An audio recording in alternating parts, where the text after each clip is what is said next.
പരിചയം പലകയുമായി പരമനി പാലിടത്തിൽ ശരണമവൻ തരുന്നൻ ചിറകുകളിൻ കീഴിൽ. പരിചയം പലകയുമായി പരമനി പാലിടത്തിൽ തുണയിനിക്കേശുവേ കുറവിനില്ലതാൽ അനുദിനം തന്നിടയിൽ മറവിൽ വസിച്ചിടും ഞാൻ. വലമിടമായിരങ്ങൾ വലിയവർ വീണാലും വലയമായി നിന്നെന്നെ വല്ലഭൻ കാത്തിടുമേ. വലമിടമായിരങ്ങൾ വലിയവർ വീണാലും വലയമായി നിന്നെന്നെ വല്ലഭൻ കാത്തിടുമേ. തുണയിനിക്കേശുവേ കുറവിനില്ലതാൽ അനുദിനം തന്നിടയിൽ മറവിൽ വസിച്ചിടും ഞാൻ. ആകുലവേളകളിൽ ആപത്തു നാളുകളിൽ ആഗതനാമരിയിൽ ആശ്വസിപ്പിച്ചിടുവാൻ. ആകുലവേളകളിൽ ആപത്തു നാളുകളിൽ ക്രൂശ് എടുത്ത് എന്നെ അനുഗമിക്കട്ടെ. ശരിക്കും നാം പഠിക്കുമ്പോൾ ഇവരെല്ലാം അവരായിരുന്ന പശ്ചാത്തലം, അവരുടെ ജീവിത സാഹചര്യങ്ങളെല്ലാം വെടിഞ്ഞ് അതെല്ലാം ത്യജിച്ച് നമുക്ക് കാണാം യേശുവിന്റെ ശുശ്രൂഷയിൽ ഉടനീളമായി യേശുവിനോട് കൂടെ സഞ്ചരിക്കുക. അപ്പോൾ നമുക്കൊരു പക്ഷെ പറയാം, യേശു കർത്താവ് എന്താ അവരെ അങ്ങനെ പറയുവാനിടയായിത്തത്? കാരണം അവരെല്ലാം ത്യജിച്ചു വന്നവരല്ലേ ആമീശ്വർ. എന്നാൽ യേശു കർത്താവ് അവരുടെ ഉള്ള് അറിയുമ്പോൾ അവർക്കൊന്ന് മനസ്സിലാകുന്നുണ്ട്. കാരണം സ്തോത്രം, ഞാൻ പോയി കഴിയുമ്പോൾ ഇവർക്ക് നിൽപ്പാൻ കഴിയാത്തതുപോലെ പ്രതിസന്ധിക്കകത്ത് ഇവർ വന്ന വഴിയിലേക്ക് മടങ്ങിപ്പോകുവാൻ സാധ്യതകൾ ഏറെയാണ് എന്ന് പൂർണ്ണമായി തിരിച്ചറിഞ്ഞിട്ട് അവരെ ആ വെളിപ്പാടിലേക്ക് ആമിഷ്ടമുള്ള ജീവിതത്തെ കൊണ്ടുവരുവാൻ യേശു കർത്താവ് അവരോട് ആലോചനയായി, ബുദ്ധി ഉപദേശമായി അവരെ അതിലേക്ക് മടക്കിക്കൊണ്ടുവരുവാൻ ആമിസ്തോത്രം അവരോട് സംസാരിക്കുകയാണ്. ഇന്ന് രാത്രിയിലും പ്രിയമുള്ളവരെ, നാം എല്ലാം ആമിസ്തോത്രം വചന പഠനവുമായി ഒരു ദീർഘവീക്ഷണത്തോടെ, ഒരു കരുതലോടെ, ഒരു സമർപ്പണത്തോടെ കർത്താവിന്റെ നാമത്തിന്റെ മഹത്വത്തിനായി എന്തെങ്കിലും ചെയ്യണമെന്നുള്ള ഒരു ആഗ്രഹത്തോടെ ഇറങ്ങിത്തിരിച്ചായിരിക്കുമ്പോൾ നമ്മുടെ ജീവിതത്തിന്റെ മുൻപോട്ടുള്ള പ്രതിസന്ധിക്കകത്ത് എത്രത്തോളം സ്തോത്രം അതുമായി ഒരുമിച്ച് നമ്മളുടെ തീരുമാനത്തിനകത്ത് മുന്നോട്ട് പോകുവാൻ കഴിയും എന്ന് ഇന്ന് രാത്രിയിൽ നാം ഒന്ന് ഉറപ്പുവരുത്തിയിട്ട് ഇന്ന് രാത്രിയിൽ ഒന്ന് മടങ്ങി വരുവാൻ തക്കവണ്ണം നാം നമ്മെ തന്നെ ഏൽപ്പിച്ചു കൊടുക്കേണ്ടത് വളരെ അനിവാര്യമാണ്. സ്തോത്രം. അവിടെ പറയുന്നത്, ഒന്ന് ത്യജിക്കണം. ആമേൻ. രണ്ട്, അവന്റെ ക്രൂശ്, തന്റെ ക്രൂശ് എടുക്കണം. മൂന്ന്, അവനെ അനുഗമിക്കണം. സ്തോത്രം. ഒന്ന് ത്യജിക്കുക. ആമേൻ. രണ്ട്, അവനവന്റെ ക്രൂശ് എടുക്കുക. മൂന്ന്, അനുഗമിക്കുക. ആമേൻ. ഇത് നാം പറയുമ്പോൾ നമുക്ക് ഒത്തിരി കാര്യങ്ങൾ നമുക്ക് മനസ്സിലാക്കുവാൻ കഴിയും. പ്രത്യേകിച്ച് ത്യജിക്കുക എന്ന് പറയുമ്പോൾ അതിന്റെ ഒരു രണ്ട് അർത്ഥങ്ങൾ നമുക്ക് മനസ്സിലാക്കാം. ഒന്ന്, ഉപേക്ഷിക്കുക. രണ്ട്, വേണ്ടെന്ന് വെക്കുക. സ്തോത്രം. ത്യജിക്കുക എന്ന് പറയുമ്പോൾ ഒന്ന് ഉപേക്ഷിക്കുക, രണ്ട് വേണ്ടെന്ന് വെക്കുക. ഈ കാലഘട്ടങ്ങളിൽ നമുക്കറിയാം, നമ്മള് കൂടുതലും ഉപേക്ഷിക്കേണ്ടുന്ന കാര്യങ്ങളെ നാം എന്ത് ചെയ്യും? ആവിഷ്പുറം നാം പിൻപറ്റും. സ്തോത്രം. പിൻപറ്റേണ്ടുന്നതിനെ ഉപേക്ഷിക്കുന്ന ഒരു കാലഘട്ടം. ഇന്ന് വളരെ അനുഗ്രഹീതമായ ഒരു സങ്കീർത്തന ഭാഗം വായിപ്പാനായിട്ടിടയായി തീർന്നു. 2-ാം സങ്കീർത്തനം അവിടെ വായിക്കപ്പെടുമ്പോൾ തന്നെ അതിന്റെ 1-ാമത്തെ വാക്യം വരെ വായിക്കുമ്പോൾ നമുക്ക് കഴിയും, ജാതികൾ കലഹിക്കുന്നതും വംശങ്ങൾ വ്യക്തമായി നിരൂപിക്കുന്നതും യഹോവയ്ക്കും അവന്റെ അഭിഷിക്തന്മാർക്കും വിരോധമായി ഭൂമിയിലെ രാജാക്കന്മാർ എഴുന്നേൽക്കുകയും അധിപതികൾ തമ്മിൽ ആലോചിക്കുകയും ചെയ്യുന്ന ഒരു കാലഘട്ടത്തിനകത്താണ് നാം നിൽക്കുന്നത്. സ്തോത്രം. എന്തുകൊണ്ടും ഒഴുകിപ്പോകാവുന്ന, എന്തുകൊണ്ടും നാം ഇറങ്ങിത്തിരിച്ച അനുഭവത്തിൽ നിന്നും മടങ്ങിപ്പോകുവാൻ വളരെയേറെ സാധ്യതകൾ നമ്മുടെ മുന്നിൽ കാണുന്ന ഈ സ്തോത്രം കാലയളവിൽ സ്തോത്രം നമുക്ക് ഇതിനെ പിൻപറ്റണമെങ്കിൽ സ്തോത്രം കർത്താവിന്റെ ദാസൻ പ്രാരംഭത്തിൽ പറഞ്ഞതുപോലെ ദൈവിക സ്നേഹത്തിനപ്പുറമായി അവൻ പറഞ്ഞ വാക്കുകൾക്കകത്തൊരു ദൈവിക ഭയം നമ്മുടെ ജീവിതത്തിൽ ഉണ്ടായെങ്കിൽ മാത്രമേ ആ ഭയാനകരമായിരിക്കുന്ന അനുഭവത്തെക്കുറിച്ച് ആഴമേറിയ ഒരു വെളിപ്പാട് നാം പ്രാപിച്ചെങ്കിൽ മാത്രമേ ഇന്ന് രാത്രിയിലും നാം പലതും ത്യജിച്ചോ സ്തോത്രം എന്റെ ക്രൂശ് എനിക്ക് എടുക്കുവാൻ കഴിഞ്ഞോ, എനിക്ക് പലതിനെയും അനുഗമിപ്പാൻ കഴിഞ്ഞോ എന്ന് വ്യക്തമായി നമുക്ക് മനസ്സിലാക്കുവാൻ കഴിയുകയുള്ളൂ. ഇത് തന്നെയാണ് പത്രോസിനോടും യേശു കർത്താവ് പറയുവാനായിട്ടിടയായി തീർന്നത്. അങ്ങനെയെങ്കിൽ ഇന്ന് രാത്രിയിൽ സ്തോത്രം കേവലം നാം എന്താണ് ത്യജിച്ചിട്ടുള്ളത്? യേശു കർത്താവിന് വേണ്ടി എന്താണ് നമുക്ക് ത്യജിപ്പാൻ കഴിഞ്ഞത്? സ്തോത്രം രണ്ട് അവിടെ പറയുകയാ, ക്രൂശ് എടുക്കണം. സ്തോത്രം, ഹല്ലേലൂയ. ക്രൂശ് എടുക്കണം. എന്താ ക്രൂശ്? ഒന്ന്, ക്രൂശ് എന്ന് പറഞ്ഞാൽ ആ കാലഘട്ടത്തിൽ അത് തൊടുന്നവൻ ശപിക്കപ്പെട്ടവനാണ്. രണ്ട്, അത് അപമാനമാണ്, നിന്നയാണ്. അതിനൊരു കാരണമുണ്ട്. ആ കാലഘട്ടങ്ങളിൽ പാർസികൾ, മേദ്യർ, അതുകൊണ്ട് തന്നെ സുറിയക്കാർ, കാർത്തേജ്കാർ എന്നിവരൊക്കെ പീഡനത്തിനായിട്ട് ഉപയോഗിച്ചുകൊണ്ടിരുന്ന ഒരു ഉപകരണമാണ് ഈ ക്രൂശ് എന്ന് പറയുന്നത്. ഇത് ഗ്രീസിലും റോമിലും ഒക്കെ പിന്നത്തേതില് ഈ ഒരു സമ്പ്രദായം അവർ നിലനിർത്തിക്കൊണ്ട് പോകുന്നു. പഴയ നിയമകാലത്തെന്ന് പറഞ്ഞാൽ ക്രൂശ് മരണമില്ലായിരുന്നു. അതിനപ്പുറമായി ശിക്ഷ വിധിക്കുന്നവരെ പാളയത്തിന് പുറത്തു കൊണ്ടുപോയി കല്ലെറിഞ്ഞ് കൊന്നിട്ട് അവരെ മരത്തിന്മേൽ തൂക്കുന്ന ഒരു അനുഭവം ഉണ്ടായിരുന്നു. എന്നാൽ അത് സന്ധ്യയാകുന്നതിന് മുന്നമേ അതിനെ മറവ് ചെയ്യണമെന്നുള്ളൊരു നിയമം നിലനിൽക്കുകയുണ്ടായി. കാരണം ഇത് മറ്റുള്ളവർ കണ്ട് ഭയപ്പെടേണ്ടതിന് വേണ്ടിയാണ് എന്ത് ചെയ്യുന്നത്, ഈ ജഡത്തെ മരത്തിൽ തൂക്കിയിരുന്നത്. അതുകൊണ്ടാണ് ഗലാത്യ ലേഖനത്തിൽ നമുക്ക് വായിക്കുക 3:13 പറയുന്നു, മരത്തിൽ തൂങ്ങുന്നവനെല്ലാം എന്താണ് ശപിക്കപ്പെട്ടവനെന്ന്. തിരുവഴുത്തിലെ പോലെ ക്രിസ്തു നമുക്ക് വേണ്ടി ശാപമായി തീർന്നു. സ്തോത്രം. അപ്പോൾ ഒന്ന് മനസ്സിലാക്കിക്കേ. അപ്പോൾ ക്രൂശ് എന്ന് പറയുന്നത് ആ കാലഘട്ടത്തിൽ അത്രമാത്രം നീചമായിരിക്കുന്ന ഒരനുഭവത്തിലുള്ള വ്യക്തിക്ക് വേണ്ടി നിയോഗിക്കപ്പെട്ട ഒന്നായതിനാൽ മാന്യരായിരിക്കുന്ന ആരും അത് ആഗ്രഹിച്ചിരുന്നില്ല. അതിനെ പിൻഗമിക്കുവാൻ, അനുഗമിപ്പാൻ ആഗ്രഹിച്ചിരുന്നില്ല.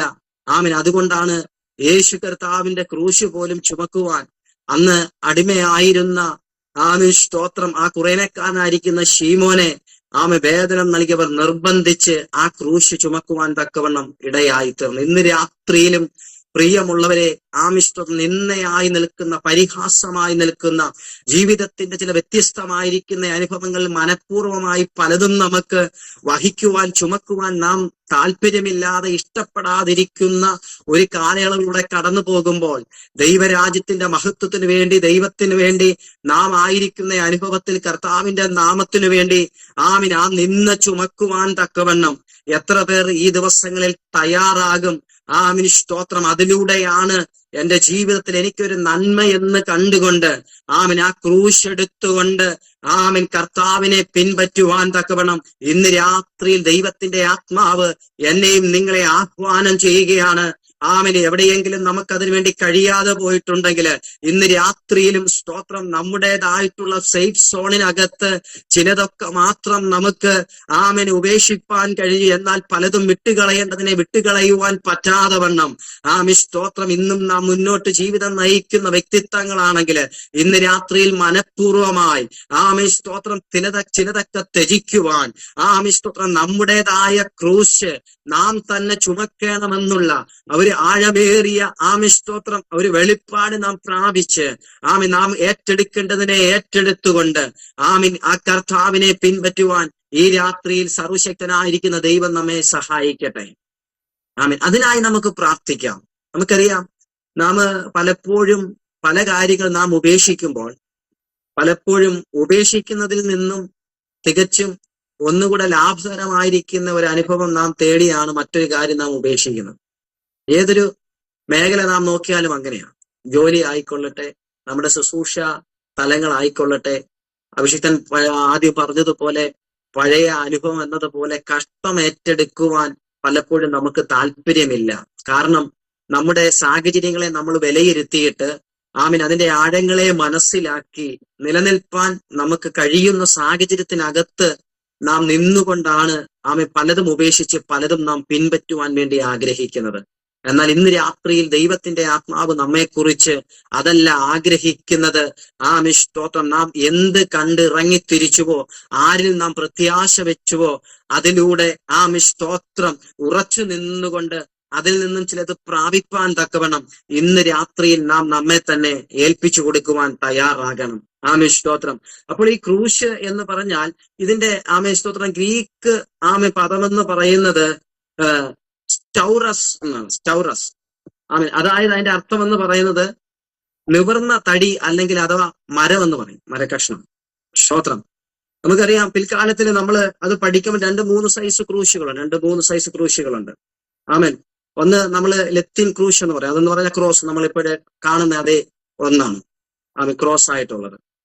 2 ഗ്രീക്കുകാർ ഉപയോഗിച്ചിട്ടുള്ള ക്രൂശ് ഉണ്ട്. അത് ടി ആകൃതിയിൽ. അപ്പോൾ തന്നെ ഇന്ത്യ ആകൃതിയിൽ ഒരു ക്രൂശുണ്ട്. സ്തോത്രം. അന്ത്രോസിനെ തൂക്കിക്കൊന്ന ഒരു ക്രൂശ്.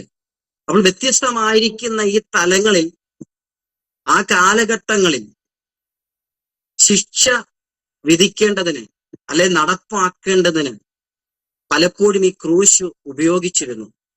എന്നാൽ അത്രമാത്രം ക്രൂരമായി സ്തോത്രം ക്രൂശിൽ മരിപ്പാൻ ഇടയായി തീർന്നത് നമ്മുടെ പ്രാണനാഥനായിരിക്കുന്ന കർത്താവ് ഒരുവൻ മാത്രമാണ്. സ്തോത്രം.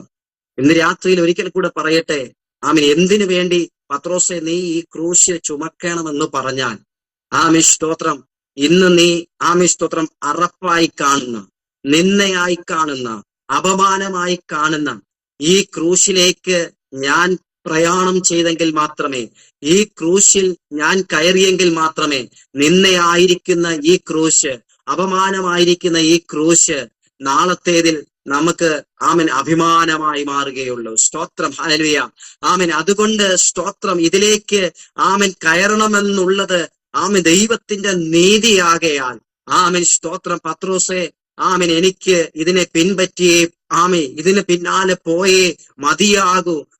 അതുകൊണ്ടാണ് പത്രോസിനെ യേശു ശാസിപ്പാൻ തക്കവണ്ണം ഇടയായി തീർന്നത്. പത്രോസിനോട് പറഞ്ഞത് നിന്റെ അധരത്തിൽ നിന്ന് പുറത്തു വരുന്നത് അത് ദൈവത്തിൻ്റെതല്ല, അത് മാനുഷികമാണ്. അതുകൊണ്ടാ പറഞ്ഞ സാത്താനെ നീ എന്നെ വിട്ടെന്ത് ചെയ്യണം, പോകണം. കാരണം ഇപ്പോൾ നീ സംസാരിക്കുന്നത് ദൈവികമായിട്ടൊന്നുമല്ല. ഇപ്പോൾ നീ സംസാരിക്കുന്നത് അത് പൈശാചികമാണ്. സ്തോത്രത്തിന്റെ ചിന്തനത്തിലേക്ക് അത് കൊണ്ടുവന്നത് പിശാചാണ്. ആയതിനാൽ സ്തോത്രം നാളുകളിൽ സ്തോത്രം ഇന്ന് നിന്റെ മുൻപാകെ നിൽക്കുന്ന ചില നിന്ദകളെ മാറ്റുവാൻ തക്കവണ്ണം സ്തോത്രം ചുമക്കേണ്ടതിനെ ചുമക്കുവാൻ അനുഗമിക്കേണ്ടതിനെ അനുഗമിപ്പാൻ തക്കവണ്ണം തടസ്സമായി നിൽക്കുന്ന മേഖലകളെ തിരിച്ചറിഞ്ഞ് മുന്നേറുവാൻ ഇന്ന് രാത്രിയിലും എന്നെ കേൾക്കുന്ന പ്രിയപ്പെട്ടവർ അതിനായി ഒരുക്കപ്പെടേണ്ടതിന് സ്തോത്രം നിങ്ങളെ തന്നെ ഏൽപ്പിച്ചു കൊടുക്കുവാൻ തയ്യാറാകേണ്ടതിന് സ്തോത്രം കർത്താവ് സഹായിക്കട്ടെ എന്ന് ഞാൻ ആത്മാർത്ഥമായി പ്രാർത്ഥിക്കുകയാണ്. സ്തോത്രം. നമുക്കറിയാം, ഒന്ന് നമുക്ക് ത്യജിക്കാതെ കർത്താവിന്റെ പിന്നാലെ യാത്ര ചെയ്യാൻ പറ്റത്തില്ല. ആദിമപിതാക്കന്മാരുടെ അനുഭവത്തിലേക്ക് നമുക്ക് തിരിഞ്ഞു നോക്കുമ്പോൾ നമുക്ക് കാണുവാൻ കഴിയും, അബ്രഹാമിന്റെ കാലത്ത് അബ്രഹാം ദൈവവിളി കേട്ട് ഇറങ്ങിത്തിരിക്കുമ്പോൾ, കാണിപ്പാനിരിക്കുന്ന ദേശത്തേക്ക് ഇറങ്ങിത്തിരിക്കുമ്പോൾ അവിടെ കാണുന്നു സ്തോത്രം തന്റെ പിതൃഭവനവും സ്വന്തം ദേശവും എല്ലാം വിട്ടിട്ട് എന്ത് ചെയ്യുക, ഇറങ്ങിത്തിരിക്കുക. അവിടെ പറയുന്നത് കാണിപ്പാനിരിക്കുന്ന ദേശം എന്നത് നമ്മൾ വെളിപ്പെടുത്തുന്നില്ല, എവിടേക്കാണെന്ന് പറയുന്നില്ല, എത്ര ദൂരമെന്ന് പറയുന്നില്ല. എന്നാൽ സ്തോത്രം സ്വന്തം ദേശവും ചാർച്ചക്കാരെയും പിതൃഭവനത്തെയും വിട്ട് അബ്രഹാം ഇറങ്ങിത്തിരിക്കുവാൻ തക്കവണ്ണം ഇടയായി. ഉൽപ്പത്തി പുസ്തകം 13-ാം അധ്യായത്തിലേക്ക് വരുമ്പോൾ അവിടെ കാണുന്നു, കന്നുകാലി, വെള്ളി, പൊന്ന് ഈ വകയിൽ ബഹുസമ്പന്നനായിരുന്നു. ഇപ്പോൾ മനസ്സിലാവുന്ന ത്യാഗം എന്താണെന്ന് ഇപ്പോൾ മനസ്സിലാവുന്നുണ്ടോ? പ്രിയമുള്ളവരെ, നമ്മള് ഈ കാലഘട്ടത്തിൽ എന്താണ് നാം കർത്താവിനെ പിൻപറ്റി എന്ന് പറയുമ്പോൾ നാം ത്യജിച്ചത്? സ്തോത്രം. നമ്മുടെ ജീവിതത്തിൽ നമുക്ക് എന്തൊക്കെ അതിനുവേണ്ടി മാറ്റിവെക്കുവാനായിട്ട് ഇടയായി തീർന്നു. മോശയെക്കുറിച്ച് പഠിക്കുമ്പോൾ നമുക്കിവിടെ കാണും, ആ പാട്ടിലൊക്കെ പാടുണ്ടല്ലേ, മിസ്രൈമിൻ നിക്ഷേപ വസ്തുക്കളേക്കാൾ ക്രിസ്തുവിൻ നിന്ന എന്ത് ചെയ്തു, സമ്പത്തെന്നെ. അതുകൊണ്ട് തന്റെ വളർത്ത് മകനായിട്ട് അവിടെ നിൽക്കുമ്പോൾ തന്നെ അവിടെയുള്ള സുഖ സൗകര്യങ്ങൾക്ക് അപ്പുറമായി ദൈവശബ്ദത്തെ പിൻപറ്റി താൻ അതിനുവേണ്ടി ഓടുവാൻ മോശ തന്നെ സമർപ്പിക്കപ്പെടുവാനായിട്ടിടയായി തീർന്നു. അത് നിമിത്തം തന്റെ ജീവിതത്തിൽ വന്ന കഷ്ടങ്ങളെ അത് തന്റെ തോളിൽ വഹിക്കുക മാത്രമല്ല, അതുമായി ദൈവശബ്ദത്തെ പിൻപറ്റി എന്നുള്ളതാണ്. ഇന്ന് രാത്രി തമ്പുരാൻ നമ്മെ വിളിച്ച വിളിക്കകത്ത് മോശയോട് പറഞ്ഞതുപോലെ അനേകരുടെ നിലവിളി ശബ്ദം കേൾക്കുകയാണ്, അനേകരുടെ കണ്ണുനീർ കാണുകയാണ്. ഇന്ന് രാത്രിയിൽ അവരുടെ കണ്ണുനീരിനെ ഒപ്പുവാൻ, അവരുടെ ശബ്ദത്തിന് ചെവി കൊടുക്കുവാൻ, അവരെ കർത്താവിന്റെ സന്നിധിയിലേക്ക് അടുപ്പിക്കുവാൻ ചിലരെ കർത്താവിന് ആവശ്യമാണ്. ഇന്ന് രാത്രിയിൽ അതിൽ ചിലരായി മാറുവാൻ നമ്മെ ഓരോരുത്തരെയും കർത്താവ് കണ്ടിരിക്കുകയാണ്. എത്ര പേർക്ക് ഇന്ന് രാത്രിയിൽ അതിനായി ഏൽപ്പിച്ചു കൊടുക്കുവാൻ, അതിനായി നമ്മുടെ ജീവിതത്തിന്റെ ചില മേഖലകളിൽ ദൈവശബ്ദത്തിന് അനുസൃതമായി ചിലത് മനഃപൂർവമായി ത്യജിക്കുവാൻ, അത് നിമിത്തമായി നമ്മുടെ ജീവിതത്തിൽ കടന്നു വരുന്ന നിന്ദകളെയും പരിഹാസങ്ങളെയും അഭിമാനങ്ങളും ആയിരിക്കുന്ന ചില ക്രൂശുകളെ മനഃപൂർവമായി നമ്മുടെ തോളിൽ വഹിച്ചുകൊണ്ട് ആ കർത്താവിന്റെ പാത പിൻപറ്റുവാൻ ആഗ്രഹിക്കുന്നു. അവരെ ഓർത്ത് ഞാൻ ദൈവത്തെ സ്തുതിക്കുകയാണ്. 1 രാജാക്കന്മാരുടെ പുസ്തകം 19-ാം അധ്യായത്തിലേക്ക് വരുമ്പോൾ നമുക്കിവിടെ കാണുവാൻ കഴിയും, ഇരട്ടി ശക്തിക്കായിട്ട് ഒരുവൻ ഏലിയാവിന്റെ പുറകെ നടക്കുകയാണ്. അവന്റെ പേര് എലീശ എന്നാണ്. അപ്പോൾ അവിടെ ഏലിയാവ് പറയുന്ന കാര്യമുണ്ട്, ഇതല്പം പ്രയാസമുള്ള കാര്യമാണ്. എന്നാൽ തന്റെ ജീവിതത്തിന്റെ മുൻപോട്ടുള്ള പ്രയാണത്തിന് അതിന് പ്രയാസകരമായി നിൽക്കുന്ന തന്റെ അനുഭവത്തെ താൻ തിരിച്ചറിഞ്ഞിട്ട് നമുക്കവിടെ ആ 19-ാം അധ്യായത്തിൽ കാണുവാൻ കഴിയുന്നു, 12 കാളയെ താൻ എന്ത് ചെയ്ത് അറുത്ത് കാളയുടെ മരക്കോപ്പ് കൊണ്ട് ആ മാംസം പാകം ചെയ്ത് ജനത്തിന് കൊടുത്തിട്ട് അവൻ ഏലിയാവിനെ അനുഗമിച്ചു. ക്ഷണത്തിൽ നമുക്ക് കാണുവാൻ കഴിയുന്നു ചില സമയങ്ങൾ കഴിയുന്നതിന് മുന്നമേ താൻ ആഗ്രഹിച്ച അഭിഷേകത്തിന്റെ പുതപ്പ് തന്റെ മേൽ വീഴുവാനായിട്ടിടയായി തീർന്നു. ഇന്ന് രാത്രിയിൽ സ്തോത്രം, അഭിഷേകത്തിനെതിരായി നമ്മുടെ പ്രയാണങ്ങൾക്ക്, നമ്മുടെ വാക്തത്വങ്ങൾക്ക്, നമ്മുടെ ഉയർച്ചകൾക്ക്, നന്മകൾക്ക് വിരോധമായി നിൽക്കുന്ന സ്തോത്രം ചില തടയിട്ട് നിൽക്കുന്ന അനുഭവങ്ങളെ ഉപേക്ഷിപ്പാൻ കഴിയാതെ വണ്ണം ആയിത്തീർന്നുകൊണ്ട് പലപ്പോഴും പ്രാപിക്കേണ്ടത് പ്രാപിപ്പാൻ കഴിയാതെ ഇരിക്കുമ്പോൾ ഇന്ന് രാത്രിയിൽ പരിശുദ്ധാത്മാവ് ആരോടൊക്കെയോ വിരൽ ചൂണ്ടിയിട്ട് പറയുകയാ, ഇന്ന് രാത്രിയിൽ നീ വിടേണ്ടുന്ന ചിലതിനെ വിട്ടാൽ സ്തോത്രം പിൻപറ്റേണ്ടുന്നതിനെ പിൻപറ്റുവാൻ തയ്യാറായാൽ, ചുമക്കിടുന്ന ചിലത് ചുമക്കുവാൻ തയ്യാറായാൽ, സ്തോത്രം ആഗ്രഹിക്കുന്നതിനപ്പുറമായ ഒരു അഭിഷേകത്തിന്റെ തലം നിന്നോട് വെളിപ്പെടുത്തുവാൻ ഇന്ന് രാത്രി നിന്നോട് ചേർന്ന് നിന്റെ കരത്തോട് ചേർന്ന് നീ കടന്നു ചെല്ലുന്ന ഇടങ്ങളിൽ നിന്നോട് ചേർന്ന് അത്ഭുതങ്ങളെ, അടയാളങ്ങളെ പ്രവർത്തിപ്പാൻ അവൻ സർവശക്തനായിരിക്കുന്ന ദൈവമാണ്. സ്തോത്രം. അത്തിയുടെ മുകളിൽ ഇരിക്കുന്ന സക്കായി യേശുവിന്റെ ശബ്ദം കേട്ട് അവിടെ പറയുന്നു, ബന്ധപ്പെട്ട് അവൻ ഇറങ്ങി വന്നു, അവന്റെ മുൻപാകെ അവനെ കുമ്പിട്ടു. എന്നിട്ട് പറയുകയാ, തന്റെ തെറ്റുകളെ ഏറ്റു പറഞ്ഞിട്ട് അധികമായി വാങ്ങിക്കതൊക്കെയും 4 മടങ്ങ് അവിടെ മടക്കി കൊടുക്കുവാനിടയായി. അത് നിമിത്തമായി ദേശത്തിന് മുൻപാകെ നിന്നയായിരുന്നവന്റെ ഭവനത്തിനകത്ത് അന്ന് അവൻ വിരുന്നു വാഴുവാനിടയായി. ഇന്ന് രാത്രിയിൽ എവിടേക്കോ ചില പിടികൾ മുറുകെ ഇരിക്കുമ്പോൾ, ഇന്ന് രാത്രി എവിടേക്കോ ചില ഉയർച്ചയിൽ അവൻ ആരെന്നറിയുവാൻ തക്കവണ്ണം നാം ആഗ്രഹിച്ചിരിക്കുമ്പോൾ, നമ്മെ ആരും അറിയില്ല എന്ന് നനച്ചിരിക്കുമ്പോൾ, ഇന്ന് രാത്രിയില് അവന്റെ ഇമ്പ ശബ്ദം കേട്ട് പിടിവിട്ട് ബന്ധപ്പെട്ടായിരിക്കാം നീ ഇറങ്ങി വരുന്നത്. ആയിരിക്കുന്ന ഇടത്തുയർച്ചയിൽ ഇരിക്കുമ്പോൾ അവിടെ നിന്ന് ഇറങ്ങി വരിക എന്ന് പറയുന്ന അല്പം ബന്ധപ്പാടാ. എന്നാൽ ഇന്ന് രാത്രിയിൽ ആമീൻ ആ ശബ്ദത്തിന് മുൻപാകെ ചില ബദ്ധപ്പാടുകളെ സഹിപ്പാൻ തക്കവണ്ണം നീ തയ്യാറായാൽ ഇന്ന് രാത്രി ലോകവിധികളെ മാറ്റിയിട്ട് ആമീൻ അതുവരെ മറ്റുള്ളവർ നിനക്ക് ചാർത്തിയിരിക്കുന്ന നിന്റെ പേരിനെ മാറ്റിയിട്ട് ആമീൻ നിന്റെ ഭവനത്തിന്റെ അവസ്ഥകളെ മാറ്റി ആ ഭവനത്തിനകത്തേക്ക് അവൻ അകത്ത് വന്നിട്ട് നിന്നോടുകൂടെ പന്തിയിലിരിപ്പാൻ ഇന്ന് രാത്രി ചിലതൊക്കെ ത്യജിപ്പാൻ എത്ര പേർ തയ്യാറാണ്? സ്തോത്രം, ഹല്ലേലൂയ. അപ്പോസ്തലനായിരിക്കുന്ന പൗലോസ് നമ്മൾ പഠിച്ചേ ശൗലെന്ന ആ വ്യക്തിത്വത്തിന്റെ പേര് നമ്മെ പോലെയുള്ള ഒരു മനുഷ്യനല്ല. വിദ്യ കൊണ്ടും അറിവ് കൊണ്ടും എന്തു വേണ്ട സകലവിധമായിരിക്കുന്ന അനുഭവത്തിനകത്ത് വചനം പഠിക്കുന്നത്, ഞാൻ അതുകൊണ്ട് ആഴമായി അതിനകത്തേക്ക് പോകുന്നില്ല. അധികാര പത്രവും കയ്യിലുള്ളവൻ അധികാരത്തോടെ യാത്ര ചെയ്യുമ്പോൾ ദൈവശബ്ദത്തിന് കീഴടങ്ങുവാൻ തയ്യാറായപ്പോൾ അവന്റെ പേര് മാറി, അവന്റെ തലം മാറി. സ്തോത്രം. സകലതും ചപ്പെന്നും ചവറെന്നും എണ്ണുവാൻ തക്കവണ്ണം പൗലോസിന് ഇടയായി തീർന്നു. ആമേൻ. അത് നിമിത്തമായി ആമേൻ വചനം പറയുന്നു, അവൻ സ്തോത്രം മൂന്നാം സ്വർഗത്തോളം എടുക്കപ്പെട്ടവനായി.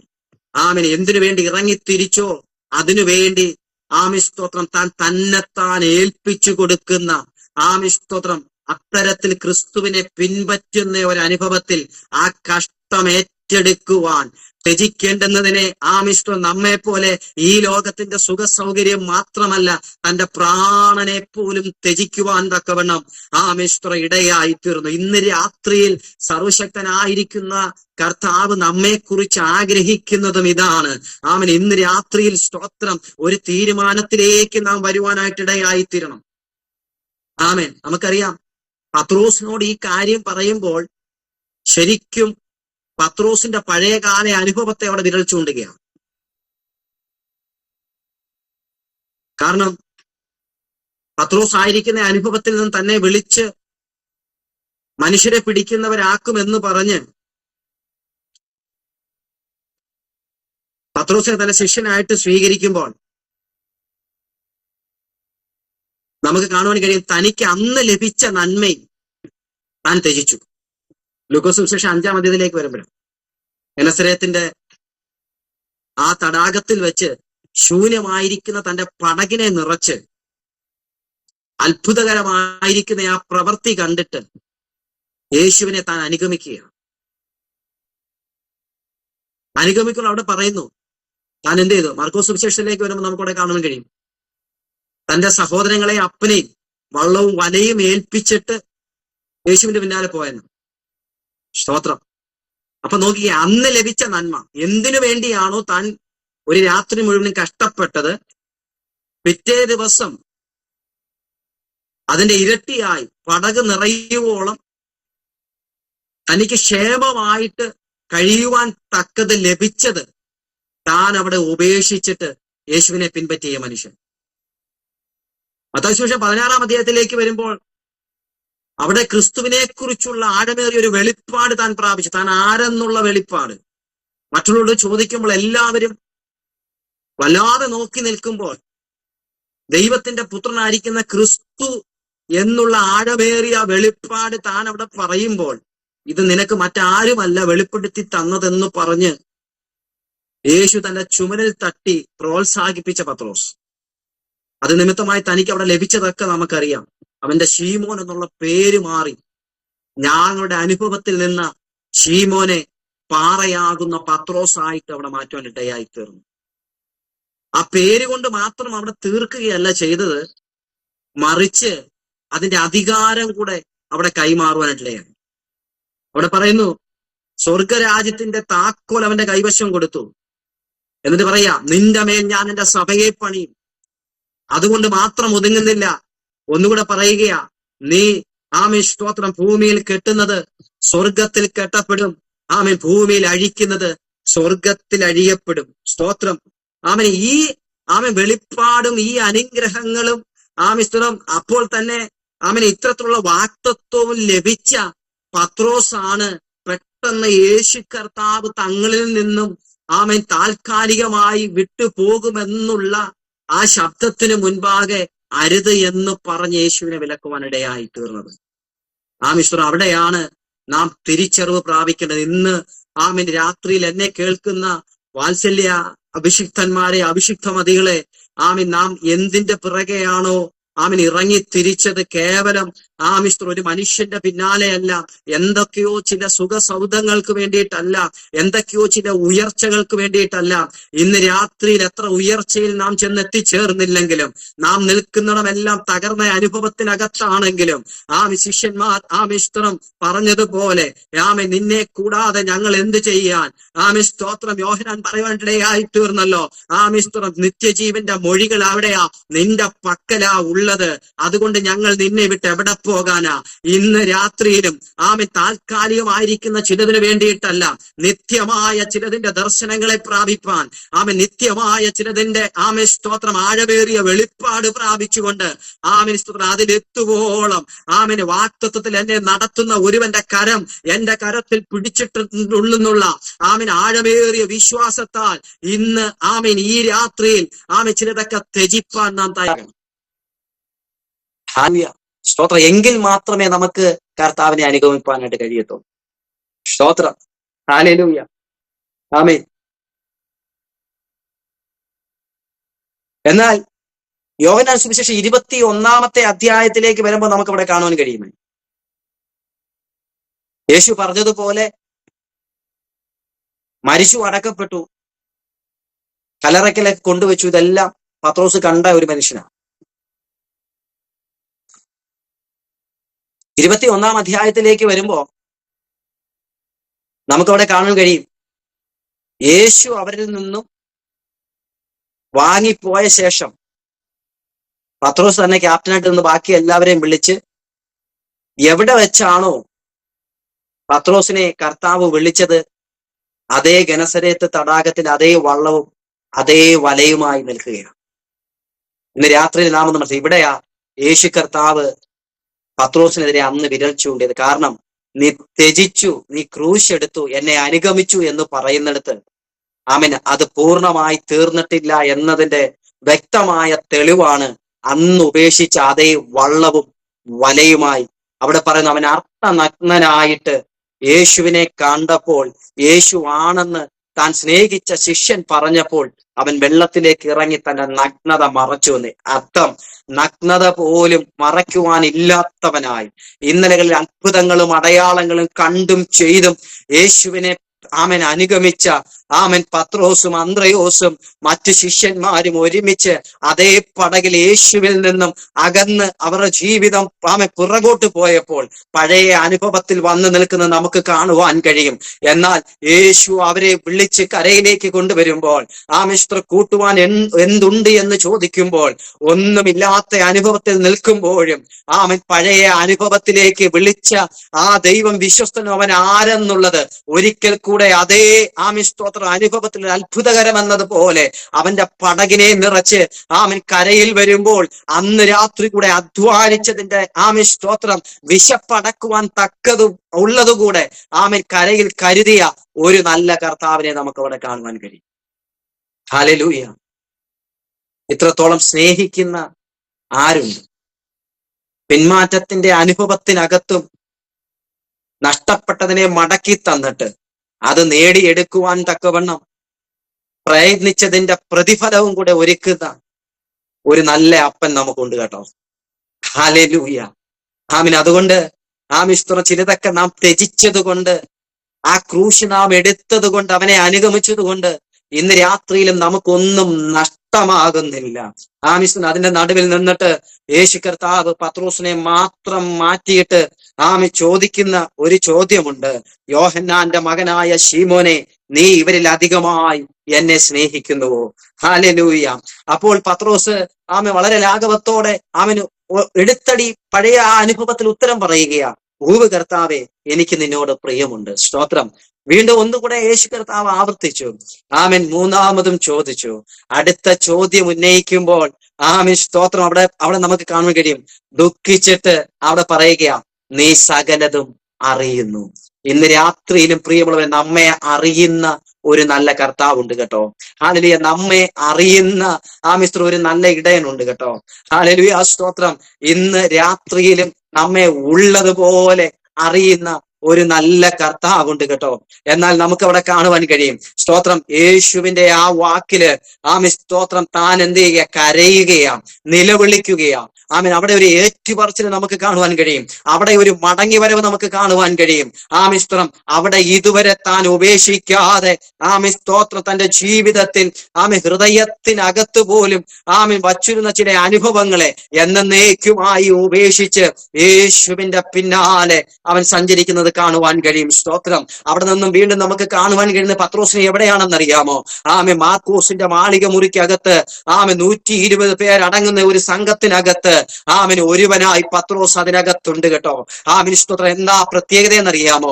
ഉപേക്ഷിക്കേണ്ടതിനെ ഉപേക്ഷിപ്പാൻ തയ്യാറായപ്പോൾ, എടുക്കേണ്ടതിനെ എടുപ്പാൻ തയ്യാറായപ്പോൾ, അനുഗമിക്കേണ്ടതിനെ അനുഗമിപ്പാൻ തയ്യാറായപ്പോൾ, എന്താണോ വാക്തത്വമായി നൽകാമെന്ന് പറഞ്ഞത് അത് പത്രോസ് പ്രാപിപ്പാൻ തക്കവണ്ണം ഇടയായി തീർന്നു. അവിടെ നിന്നും ഇറങ്ങുന്ന പത്രോസ് ഇന്നലകളിൽ കണ്ട പത്രോസ് അല്ല. ഇന്നലകളിൽ, സ്തോത്രം, ഹല്ലേലൂയ, അതരത്തിൽ വരുന്നത് അതുപോലെ പറയുന്ന ഒരു പത്രോസിനെയല്ല, ധീരത്വത്തോടെ സംസാരിക്കുന്ന ഒരുവനെ അല്ല. അവിടെ നിന്ന് നമുക്ക് കാണുവാൻ കഴിയുന്നു, അവൻ ഇറങ്ങിയിട്ട് യഹൂദന്മാരെ വിരൽ ചൂണ്ടിയിട്ട് പറയുകയാ, നിങ്ങൾ ക്രൂശിച്ച ആ യേശുവിനെ അത്രേ ഞങ്ങൾ പ്രസംഗിക്കുന്നത്. ആ പ്രസംഗം അവസാനിക്കുമ്പോൾ ആ വചനത്തിൽ നമുക്ക് അപ്പോസ്തല പ്രവൃത്തിയുടെ പുസ്തകം 2-ാം അധ്യായം നമ്മൾ അങ്ങോട്ട് തുടങ്ങി 3-ാമത്തെ അധ്യായത്തിലേക്ക് വരുമ്പോൾ കാണുവാൻ കഴിയുന്നു, പഴയ നിയമ കാലഘട്ടത്തിനകത്ത് മോശയുടെ സ്തോത്രം മുൻപാകെ സ്തോത്രം യഹോവയുടെ ആ ഒരു ക്രോധം ജ്വലിച്ചപ്പോൾ 3000 പേർ പട്ടുപോയെടുത്ത് ഒരൊറ്റ പ്രസംഗത്തിനകത്ത് 3000 പേർ മാനസാന്തരപ്പെട്ട് കർത്താവിന്റെ കൽപ്പന അനുസരിച്ച് ദൈവസഭയ്ക്ക് മുതൽക്കൂട്ടായി മാറുവാനായിട്ടിടയായി തീർന്നു. ഇന്നലകളിൽ പിതാക്കന്മാരുടെ കാലഘട്ടത്തിൽ നഷ്ടപ്പെട്ട ദൈവത്തിന്റെ സൈന്യമായി നിൽക്കേണ്ടുന്നത് താഴ്വല്ല അസ്ഥിയായി കിടക്കുമ്പോൾ, നോക്കിക്കേ, പുതിയ നിയമ അനുഭവത്തിനകത്ത് കാലങ്ങൾ കഴിയുമ്പോൾ ഒരുവനെ സ്തോത്രവന്റെ പിന്മാറ്റത്തിൽ നിന്ന് മടക്കിക്കൊണ്ടുവന്നിട്ട് കാലഘട്ടത്തിന് അനുസൃതമായി ചിലതിനെ ദൈവസഭയ്ക്ക് ദാനമായി നൽകുവാൻ തക്കവണ്ണം പത്രോസിനെ ഉപയോഗിച്ചുവെങ്കിൽ ഇന്ന് രാത്രി നമ്മുടെ ജീവിതത്തിന്റെ വ്യത്യസ്തമായിരിക്കുന്ന തലങ്ങളില്, ജീവിതത്തിന്റെ പ്രതിസന്ധിക്കകത്ത്, എവിടേക്കോ പിന്മാറിപ്പോയ അനുഭവങ്ങൾക്കകത്ത്, എവിടേക്കോ തള്ളിക്കളഞ്ഞ അനുഭവത്തിനകത്ത് ഇന്ന് രാത്രിയിൽ മടങ്ങി വരുവാൻ ദൈവാത്മാവ് നമ്മോട് ആഹ്വാനം ചെയ്യുകയാ. ഇന്ന് രാത്രി നീ മടങ്ങി വരുന്നുണ്ടെങ്കിൽ, ഇന്ന് രാത്രി ചിലതൊക്കെ നീ ഉപേക്ഷിക്കുവാൻ തയ്യാറാകുന്നുണ്ടെങ്കിൽ, ഇന്നലകളിൽ പ്രാപിക്കാത്ത ചിലതിനെ ഇന്ന് രാത്രിയിൽ സൗജന്യമായി നിനക്ക് നൽകിത്തന്ന് ഇതുവരെ അനുഭവിച്ചിട്ടില്ലാത്ത, ഇതുവരെ ചെന്നെത്തിട്ടില്ലാത്ത, ഇതുവരെ ചെയ്തെടുത്തിട്ടില്ലാത്ത ചില ശുശ്രൂഷകൾക്കായി ചിലതിനെ ദൈവത്തിന്റെ ആത്മാവിതിനകത്ത് ഇന്ന് രാത്രി സ്തോത്ര അഭിഷേകത്താൽ നിറയ്ക്കുകയാണ്. ഹല്ലേലൂയ, സ്തോത്രം, ഹല്ലേലൂയ. അപ്പോൾ എന്തെങ്കിലുമൊക്കെ നമ്മൾ ത്യജിച്ചാൽ, ചില കഷ്ടം നാം ഏൽക്കുവാൻ തയ്യാറായാൽ, അതുകൊണ്ട് നമ്മുടെ ജീവിതത്തിൽ എന്തെങ്കിലും പ്രയോജനമുണ്ടോ? പത്രോസിന്റെ ജീവിതം പറയും, ഉണ്ട്. സ്തോത്രം. വീണ്ടും നമ്മൾ പത്രോസിനെ കാണുന്നത് സുന്ദര എന്ന് പറയുന്ന ആ ദേവാലയ ഗോപുരത്തിന്റെ നടുമുറ്റത്താ. ജന്മനാ മുടന്തനായിരിക്കുന്ന ഒരു മനുഷ്യനെ